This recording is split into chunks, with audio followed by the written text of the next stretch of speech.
शासकीय सेवेतील कंत्राटीकरण रद्द करण्यात यावं यासाठी राज्य सरकारी तृतीय आणि चतुर्थ श्रेणी कर्मचारी मध्यवर्ती संघटनेनं गेल्या 2 दिवसांपासून संप पुकारलाय। या संपामुळे अनेक शासकीय कार्यालयातील कामं ठप्प झाली आहेत। कोल्हापुरातील छत्रपती प्रमिलाराजे सर्वोपचार रुग्णालयातील आरोग्य सेवेवर पहिल्या दिवशी काहीसा परिणाम झाला होता।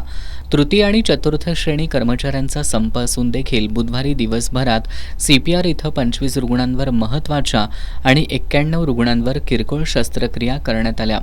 तसंच बुधवारी दिवसभरात 1300हून अधिक रुग्णांनी बाह्यरुग्ण विभागातील आरोग्य सेवेचा लाभ घेतला।